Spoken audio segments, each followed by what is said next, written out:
بسم الله الرحمن الرحیم. زه یم مظهر احمد، پښتو څانګه، ملکان پوهنتون. ملګرو، شاګردانو، کشرانو، مشرانو، السلام علیکم. کومه سلسله چې ما شروع کړې وه، د هغې نن یو بله کړۍ تاسو ته مخې ته ږدمه. هیله لرم چې خوښه به مو شي. نن چې کومه موضوع ده نو هغه د علمي نفسیات او د ادب په خپله کې اړیکې دي. د علمي نفسیات یا د ادب په خپله کې اړیکې په باره کې پوهانو په مختلفو حوالو سره مختلفې خبرې کړي دي، او دا یو دومره لویه موضوع ده چې په دې په یوه وړه ناسته کې یا د یو 8-10 منټه په خبرو کې احاطه نه کېږي. خو کوشش کوم چې په مختصرو لفظونو کې هغه غټ غټ نکات تاسو سره شریک کړم. د نړۍ ټول علمونه چې دي نو تقریبا د هغې ابتدا د یونان نه شوې ده، او په دغه علمونو کې فلسفه ډېر زوړ او اهم علم و. فلسفې د یو خاص موضوع یا د یو خاص کیفیت احاطه نه کوله، بلکې فلسفه یو داسې موضوع ده چې د ټول ژوند یا د ټول کائنات احاطه کړې ده. خو کله چې د فلسفې شاخونه را جوړ شو نو په هغې کې یو شاخ نفسیات هم و. د نفسیاتو د علم د راتلو نه پس او د هغې د اهمیت او د هغې ځان له د یو زه به دا ووایم چې د هغې ځان له د نورو علمونو سره چې کومې اړیکې وې نو د دغه اړیکو په وجه باندې د علم فلسفې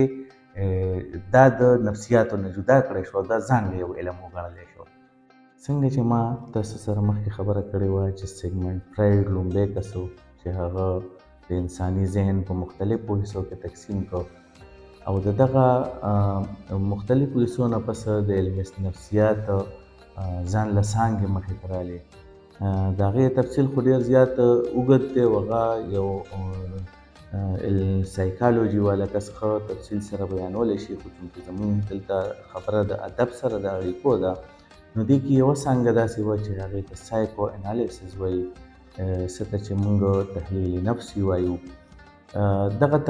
تحلیل نفسي که پېژندګلو زه کوم نو زه به په ساده لفظونو کې داسې ووایم چې د انساني ذهن د شعور او د لاشعور دننه د هغه خواهشات، د هغه احساسات او د هغه د جذباتو تجزیه کول چې دي نو دا د سایکو انالیسس په علم باندې کېږي. انسان مختلف خواهشات لري، جذبات لري. دغه جذبات د معاشره، د تهذیب، د کلچر د ډېر څه نه منع کوي، او د ډېرو جذباتو احساساتو باندې معاشره او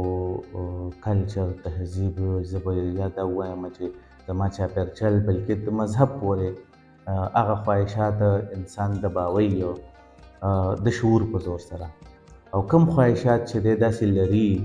چې هغې باندې د هغه کنټرول نه دی نو دغه دا لاشعور دی. ادیب، فنکار، تخلیقکار یا ادبي لیکوال دی چې کله هم تخلیق کوي نو چونکې موږ وایو چې ادب چې دی نو دا د شعور او د لاشعور نه وتلی تخلیق دی، نو په دغه وجه د یو ادیب دپاره د علمي نفسیات پوهه یا د علمي نفسیات باندې څه ناڅه وګور لرل ډېر ضروري دي. ادیب چې کله خپله فنپاره کې د تخلیق په ذریعه باندې خپل خیالات، خپل خواهشات یا خپل جذبات مخې ته راوړي نو د دغه دباو شوي جذبات، احساسات او خواهشات چې دی نو دې له دی د اظهار لاره بولي، او تحلیل نفسي یا سایکو انالیسز هم د دغه احساساتو، جذباتو او خواهشاتو د اظهار یو انالیسس دی. دا یو داسې انالیسس دی چې دې کې د تخلیقکار په دغه زاویه باندې جانچ پړتال کېږي، د دغه زاویه باندې د هغه کره کوټه معلومیږي، د ده ذهن ته دغه نقاد وردننه کېږي او ګوري چې د ده د لاشعور اثر د ده په تحلیق باندې څومره دی. ادب هم د داسې قسمه اظهار ذریعه ده ادبي تخلیق کې یو تخلیقکار یا ادیب د دغه ټولو کړغنونو او د باوقړې شوي خواهشاتو احساساتو یا زه به دا ووایم چې د خیالاتو په یو داسې طریقې سره اظهار کوي چې دته پې تسکین میلاویږي او تسکین پې ورته ځکه میلاویږي چې کومه معاشره کم تهذیب کم کلچر په ده باندې قدغن لګولی دی نو د دې د ښکاره اظهار نشي کولی خو کله ادبي تخلیق کې چې کله دی تخلیق کوي نو د دغه قدغنونو نه دی د فرار لاره بولي او دغه لړزېدلي احساس ته د آرام او د راحت جامه اچوي. خبره چونکې د ادب او د نفسیاتو روانه ده او په خپله کې د دغه دواړو د اړیکو روانه ده نو زه به دا ووایم چې ادیب تخلیقکار یا فنکار کوم فنکار چې د خپل فن په ذریعه ادب تخلیق کوي نو د ده خواهشات او احساسات او مشاهدات د عام وګړي په نسبت ډېر زیات د شدت ښکار وي. اکثر موږ وایو هم چې شاعر د کام سترګې وي یا ادیب د کام سترګې وي نو ځکه د ټولنې د عام وګړو په نسبت د مشاهده د تجربه یا د ژوند متعلق سوچ او فکر د عام وګړو په نسبت ډېر زیات ژور وي او دغه ډېر زیات شدت سره هم مخې ته راځي. تخلیق د ټولنې د افرادو د شعوري او غیر شعوري مشاهدې نه پس په عمل کې راځي او هم دغه مشاهده د تخلیقکار احساس لړزوي. دغه لړزېدلی احساس ادیب د خپل فن په ذریعه د خپل لیک په ذریعه وړاندې کوي د تخیل په زور باندې او په تخیل باندې د جرمن فلسفیانو کالرج یا شیلی ووډورث ښه په تفصیل سره بحث کړی. اوس که موږ وګورو نو دغه ادیب چې کله د خپل فن اظهار کوي نو هغه د ادب په مختلفو اصنافو کې کوي که هغه شعر دی که نظم دی که افسانه ده ناول دی ډرامه ده رپورتاژ دی سفرنامه ده څه هم وي خو دغه کوم اصناف چې دي نو په دغه اصنافو کې دی د خپلو احساساتو اظهار کوي. چونکې فرایډ دا خبره کوي چې موږ څه هم کوو نو په هغې کې زموږ د شعور سره سره لاشعور هم موجود وي نو په دغه حواله د ادیب په تخلیق د لاشعور اثرات هم کېدی شي. لکه زه به یو فکشن رایټر واخلم یا یو افسانه نګار به واخلم او د هغه که زه وګورم نو د هغه په کردارونو کې د هغه په هغه کومه کیسه چې هغه لیکلې ده افسانه یې لیکلې ده ناول یې لیکلی ده یا ډرامه لیکلې ده نو د دغې کردارونو کې به د ده د لاشعور ډېرې حصې موجودې وي. د ده په ژوند کې که چېرته غربت وي د ماضي کې غربت تیر شوی وي نو دغه یو عکس به په دغې کې موجود وي او دی به ترې متاثره شوی وي او دی به د خپل تخلیق په وخت کې د دغې اظهار کړی وي. یا یو شعر دی یا نظم دی نو په دغې کې هم په غیر ارادي توګه باندې د لیکوال د ادبي تخلیقکار دغه سوچ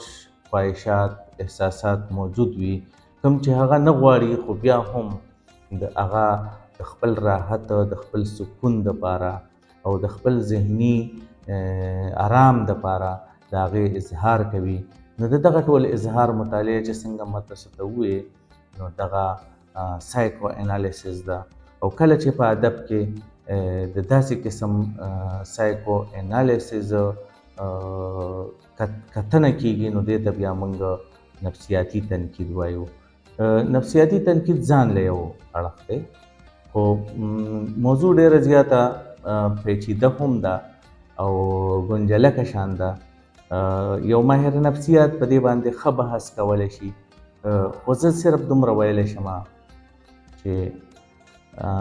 نفسیات یا ارواپوهنه ادب سره د هغې د اړیکو نه څوک هم انکار نشي کولی بلکې ادب نه د ادب نه علاوه د ژوند نور هم ډېرې شعبې دي بلکې د ژوند په هره شعبه باندې د نفسیاتو د اثراتو نه انکار نشي کېدی. په مختصره توګه به زه دا ووایم چې د انسان په اکشن یا په اعمالو باندې د ماضي واقعیات تجربات حادثات هغه زموږ په لاشعور کې پراته وي